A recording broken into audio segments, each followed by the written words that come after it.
Sonra oğlu tevessülün hakkında. Ayet tevessül etmeklik itikadi mesele mi ya, emeli mesele mi? O dikkat edin, külli suretinde, dinimizde bir sil mesaille var itikadi, bir sil mesaille var emeli. Ne kadar mesaille var? Halis itikadi. Yani ben anlarda başlayıp görünüp durumur, amal yok. Din eten sonra yürekten ananıp, dinini almak gerek. Ne amelak? Yedi iman yalak. Amentu billahi ve melaiketihi ve kutubihi ve rusulihi ve yevmil ahir vel kadar khayrihi ve şerrihi minallahi teala vel ba'thi ba'dal maut. Yedi tane iman, şey değil mi? Sonra yürekten ananıp da var ahim, dilini almak gerek. Böyle kamil itikadi meseleleri şunlar. Evet bir grubuma itikad ehl-i sünnet vel cemaatta Kur'an'ın hadisi mutevatirden sağlık bu diye. Bir de neyme? İnki açık yol, ak yol neyme? Hanefi mezhebin muhakkak ulamaların düzen dağıtı. Bu böyle itikadi mesele. Ne kadar dağıtı da var? Emeli bu diye. Hemen şu namaz bir amal, arada bir amal, hac bir amal, zekat bir amal. Şunu bir mesele bu diye. O da neyme? Ona emeli diye. İnsanların gurun şunu ne var? Her bir amal bilen bir itikad var. Tevessül bir amal. Tevessül etmeklik Allah Teala'nın yalvaranda, sığınanda, imanına tevessül etmeklik, amalına tevessül etmeklik, nihayeten Hanefi mezhebin icazeti var, yallı evliyaların hürmetine tevessül etmeklik, neyme? Bu bir amal biliyem. Yani gurun şunu ne? Hayti bir amallı bir itikad buluyor yani. Ne kadar mesela bu da kamil itikadi. Kalılarda neyme? Emeli zat. Yani her bir amalın kaptanı neyme? Bir itikad. Hemen neymiş o da? Namaz bir emeli mesele daha. Ama namaz okuyunda sogap var, namaz Huday Teala buyuruptur, şeriat buyuruptur diye ne kaptırın ne ama itikat var. Arada şu bir amal. Ama aradan fardılığına bizim Allah Teala'nın buyurulduğuna itikadımız var.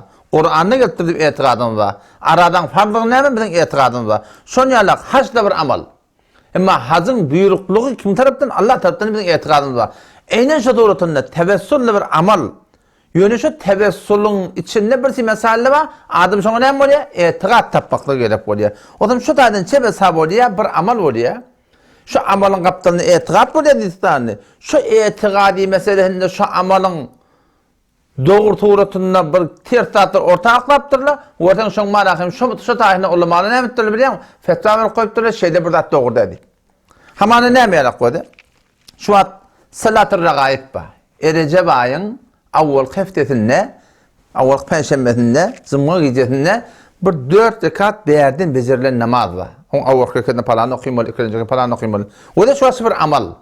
Ama itikadımın ne mi? Hanefi mezhep boyunca Reddül Muhtar'da girişine göre şu bir bid'at şu, günah zat şu. Değerden becerilen namaz, şeriatta yok namaz, o da amal şu amallığını. Ama ne mi? İtikadımın var kesin, ne mi? Okumaklığı küllen günahkarçılık deyip.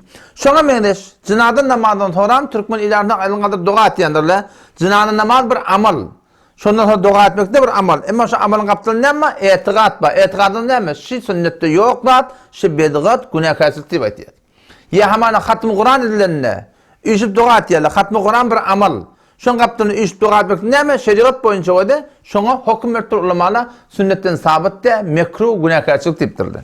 Şimdi ben gurum kaçtırmayın, böyle bir ayretin bir gurum var, dikkat edin o da, tevessül bir amal, namaz bir amal, arada bir amal, hac bir amal. Şu amallan hayti bir kaptığında, bir yokoşuksuz zadı koşullu olsa, itikadi taydan, ameli taydan, doğru turutu düzülmedik o sonra ne mi? Ulamalar fetva veriyorlar, şeyle burada doğru dedi.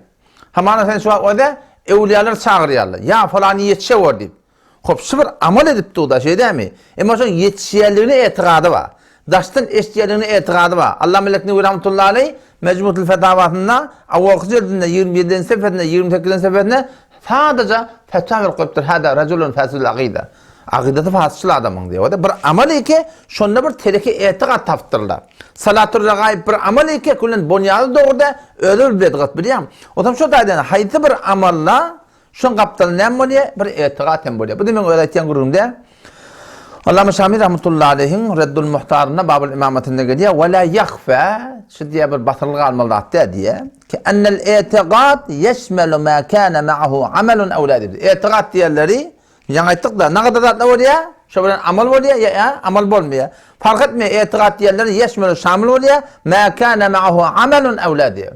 Fark etmiyor. Ne kadar da var kaptanında amal var, ne kadar da amal yok.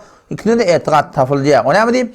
Fe inne men tedeyyene bi amelin. Haydi bir adam falan da diyanatın destur deyip şu burada amal edenler ne var ya?